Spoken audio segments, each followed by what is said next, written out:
अगले 12 घंटों में भुवनेश्वर और कटक के आसपास के शहरों सहित 9 जिलों में भारी बारिश की चेतावनी जारी की गई है। शनिवार को उत्तर और दक्षिण ओडिशा के 17 जिलों में गरज और बिजली के साथ बारिश होगी। मौसम विभाग का अनुमान है कि 27 अगस्त से राज्य में बारिश की मात्रा कम हो जाएगी। घटना गुरुवार रात की है।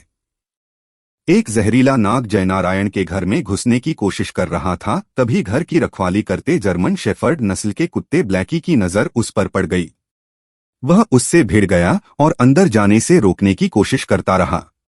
इस बीच नाग ने ब्लैकी को डस लिया, लेकिन वह अपनी आखिरी सांस तक लड़ता रहा।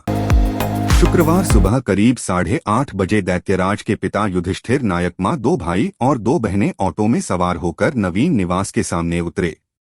इससे पहले कि कोई कुछ समझ पाता वे ऑटो से उतरे और आत्मदाह का प्रयास किया। उनका कहना है कि हत्या के मामले में पुलिस ने एक आरोपी को गिरफ्तार किया है। हालांकि अन्य 5 आरोपी अभी भी बाहर घूम रहे हैं। कटक में रहने वाले मुसलमान कारीगर मोहम्मद सरवर हिंदू भाइयों के लिए कावड़ी तैयार करने का काम सालों से कर रहे हैं। इसके जरिए वह लोगों को भाईचारे का एक अनोखा संदेश दे रहे हैं। सरवर का परिवार बिहार में रहता है, जबकि वह यहां कटक में रहकर अपनी रोजी रोटी कमा रहे हैं। उनका मानना है कि कावड़ी बनाना पुण्य का काम है। ओडिशा के बालेश्वर में बाहानगा बाजार रेलवे स्टेशन के पास एक लेवल क्रॉसिंग को ट्रेन दुर्घटना हुई थी, पर मरम्मत कार्य कथित तौर पर वरिष्ठ मंडल सिग्नल और दूरसंचार इंजीनियर की मंजूरी के बिना और अनुमोदित सर्किट आरेख के बिना किया गया था। सीबीआई ने भुवनेश्वर में एक विशेष अदालत के समक्ष दलील देते हुए आरोप लगाया है। ओडिशा उच्च न्यायालय ने एक विशेष सतर्कता अदालत के दोष सिद्धि आदेश को रद्द कर दिया है और एक सरकारी डॉक्टर को बरी कर दिया है, जिसे 16 साल पहले एक मरीज से 300 रुपए मांगने और प्राप्त करने के आरोप में उसके खिलाफ दर्ज रिश्वत मामले में 1 साल के कठोर कारावास की सजा सुनाई गई थी।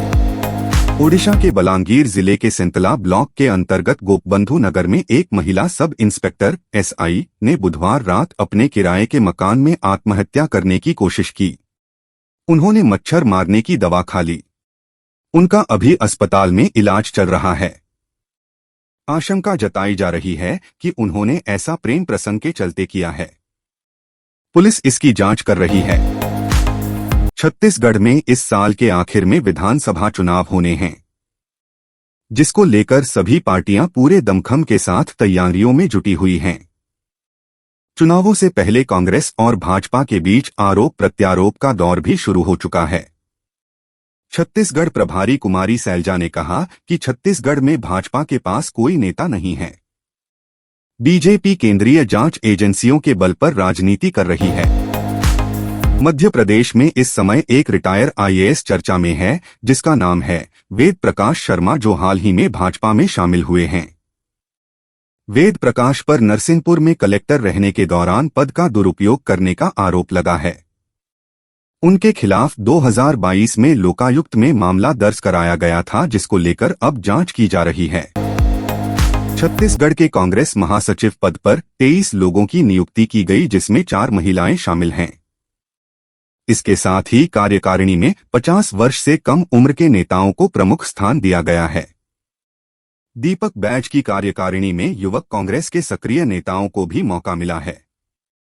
राज्य सरकार ने पूर्व मंत्री व विधायक डॉक्टर प्रेमसाय सिंह टेकाम को राज्य योजना आयोग का अध्यक्ष नियुक्त किया है। एमपी इलेक्शन 2023 कमलनाथ ने भाजपा छोड़कर आए नेताओं को कांग्रेस में शामिल कराते हुए कहा कि अब लोगों को पता चल गया है कि कौन काम करता है। कांग्रेस नेता अरुण यादव और पूर्व मंत्री जयवर्धन सिंह ने कहा कि भाजपा की कथनी और करनी में अंतर है, जो अब उनके साथ लंबे समय तक काम करने वाले भी समझने लगे हैं। वैगन ग्रुप के मुखिया येवगेनी प्रिगोजिन की विमान हादसे में मौत हो गई है। एक समय रूसी राष्ट्रपति को अपने व्यंजनों से मंत्रमुग्ध करने वाले प्रिगोजिन ने क्यों कर दी उनके खिलाफ बगावत? आखिर ऐसा हुआ क्या जिसकी वजह से रूसी सेना का युद्ध में साथ देने वाले वैगन ग्रुप ने पुतिन सरकार के खिलाफ मोर्चा खोल दिया? चंद्रयान 3 की सफलता ने अंतरिक्ष के क्षेत्र में भारत का एक बार फिर डंका बजा दिया है। आज हर भारतीय का सीना गर्व से चौड़ा हो गया है। सभी देशवासी इस ऐतिहासिक पल के साक्षी बने। लेकिन यह पहली बार नहीं है जब अंतरिक्ष में भारत ने अपनी जीत का परचम लहराया है। इससे पहले भारत के 3 और अंतरिक्ष यान सफलता हासिल कर चुके हैं। सुप्रीम कोर्ट ने शुक्रवार को पाकिस्तान द्वारा भारतीय मछुआरों की गिरफ्तारी की याचिका पर सुनवाई करने से इनकार कर दिया। सुप्रीम कोर्ट ने कहा कि यह मामला राजनीतिक है और इसे राजनीतिक तरीके से सुलझाने चाहिए। सुप्रीम कोर्ट में पाकिस्तान के जलक्षेत्र में भटककर आए भारतीय मछुआरों की गिरफ्तारी को लेकर याचिका दायर की गई थी, जिस पर शीर्ष अदालत ने सुनवाई करने से इनकार कर दिया। कारोबारी हफ्ते के आखिरी दिन बाजार में लगातार 2 दिन की गिरावट जारी रही। आज शेयर बाजार के दोनों सूचकांक गिरावट के साथ बंद हुए हैं। इसकी वजह आईटी और तेल शेयरों में गिरावट आनी मानी जा रही है। आज सेंसेक्स 365 अंक गिरा तो वहीं निफ्टी 19,300 के स्तर से नीचे बंद हुआ है। आज डॉलर के मुकाबले रुपया भी 13 पैसे गिरकर बंद हुआ है। रूस के राष्ट्रपति व्लादिमीर पुतिन भारत में सितंबर में होने वाले G20 शिखर सम्मेलन में व्यक्तिगत रूप से शामिल नहीं होंगे। अंतर्राष्ट्रीय आपराधिक न्यायालय ने पुतिन पर यूक्रेन में युद्ध अपराधों का आरोप लगाते हुए गिरफ्तारी वारंट जारी किया है, जिसका मतलब है कि विदेश यात्रा करते समय उन्हें गिरफ्तार किए जाने का जोखिम है। पुतिन ब्रिक्स नेताओं की बैठक में भी वीडियो लिंक के जरिए भाग लिया था। पीएम मोदी 1 दिवसीय दौरे पर ग्रीस की राजधानी एथेंस पहुंचे हैं। शुक्रवार को दोनों देशों के बीच द्विपक्षीय वार्ता हुई। वार्ता के बाद पीएम मोदी ने कहा कि ग्रीस और भारत दुनिया की 2 प्राचीन सभ्यताओं, 2 प्राचीन लोकतांत्रिक विचारधाराओं और 2 प्राचीन व्यापार और सांस्कृतिक संबंधों के बीच एक स्वाभाविक मेल है। हमारे संबंधों की नींव प्राचीन और मजबूत है। पीएम मोदी ग्रीस की राजधानी एथेंस पहुंचे हैं। 1 दिवसीय दौरे के दौरान उन्हें grand cross of the order से सम्मानित किया गया है। पीएम मोदी ने एथेंस में टॉम्ब ऑफ अननोन सोल्जर पर सैनिकों को श्रद्धांजलि अर्पित की। यह एक युद्ध स्मारक है जो एथेंस के सिंटेग्मा स्क्वायर में पुराने रॉयल पैलेस स्थित है। पाकिस्तानी उच्च न्यायालय ने शुक्रवार तोशखाना भ्रष्टाचार मामले में अपनी दोष सिद्धि को चुनौती देने वाली पूर्व प्रधानमंत्री इमरान खान की अपील पर सुनवाई 28 अगस्त तक के लिए स्थगित कर दी है। अदालत ने गुरुवार को सुनवाई शुक्रवार तक के लिए स्थगित कर दी। ईसीपी के वकील एडवोकेट अमजद परवेज अस्वस्थ होने के कारण उपस्थित नहीं हो पाए, इसलिए मामले को स्थगित कर दिया गया। डेंगू मॉनसून इस सीजन में कई बीमारियों का खतरा लगातार बढ़ रहा है। डेंगू इन्हीं बीमारियों में से एक है जिसके मामले देश भर में तेजी से बढ़ रहे हैं। हाल ही में एनसीआर में इसकी वजह से 2 मौत के मामले भी सामने आए हैं।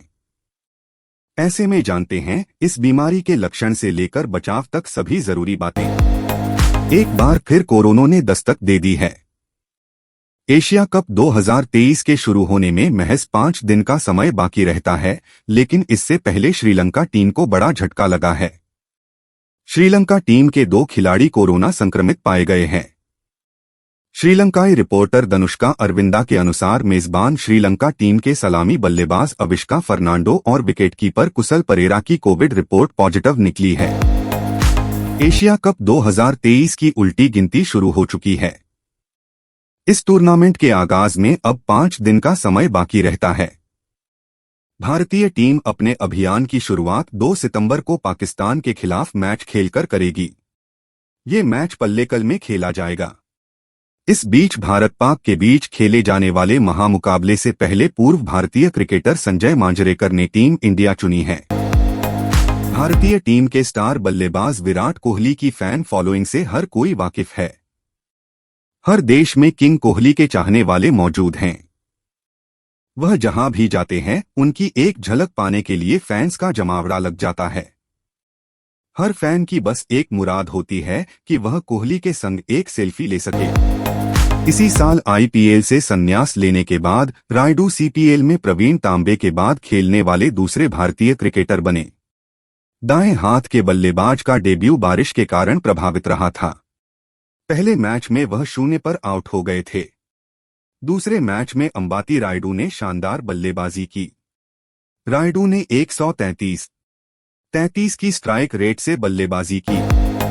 सनी देओल की फिल्म गदर 2 इस साल उनकी सबसे बड़ी कामयाबी बनी। निजी जिंदगी में भी हेमा मालिनी की दोनों बेटियों एशा देओल और आहना देओल संग रिश्ते काफी अच्छे हुए। अब हाल ही में हेमा मालिनी ने अपने पारिवारिक रिश्तों पर खुलकर बात की और बताया कि सनी देओल और बॉबी देओल संग उनका रिश्ता कैसा है। अल्लू अर्जुन लगातार खबरों में बने हुए हैं। पुष्पा 2 के इंतजार के बीच उन्होंने नेशनल अवार्ड अपने नाम किया है। साल 2021 में आई अल्लू अर्जुन की फिल्म पुष्पा द राइज ने तहलका मचा दिया था। इसके बाद दर्शक फिल्म के अगले पार्ट का इंतजार कर रहे हैं। इस बीच पुष्पा 2 की रिलीज डेट से जुड़ी खबर सामने आई है। बॉलीवुड एक्ट्रेसेस एक्टिंग के अलावा अपने fashion statement social media bold photos fans की धड़कनें बढ़ाने के लिए काफी हैं। हाल ही में मौनी रॉय समंदर किनारे बिकिनी में स्पॉट हुई। उनकी लेटेस्ट फोटोज इंटरनेट पर धड़ल्ले से वायरल हो रही हैं। देखिए मौनी की फोटोज।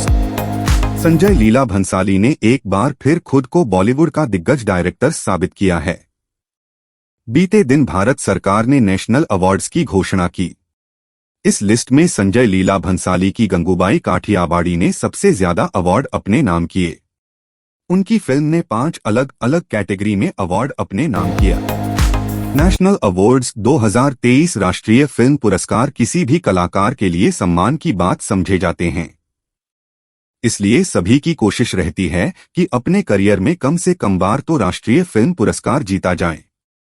1954 में पहली बार नेशनल अवार्ड दिए गए थे और तब से अब तक कुछ कलाकार ऐसे हैं जिन्होंने कई बार नेशनल अवार्ड जीते हैं। एल्विश यादव ने टीवी एक्ट्रेस और बिग बॉस 2 में नजर आई जिया शंकर के साथ ऐसा प्रैंक किया कि एक्ट्रेस के होश उड़ गए। एल्विश यादव ने एसीपी अजित शिंदे बनकर जिया शंकर से बात की। सोशल मीडिया यादव का यह प्रैंक वीडियो चर्चा में है। एल्विश यादव ने इस वीडियो को अपने इंस्टाग्राम स्टोरी पर शेयर किया था।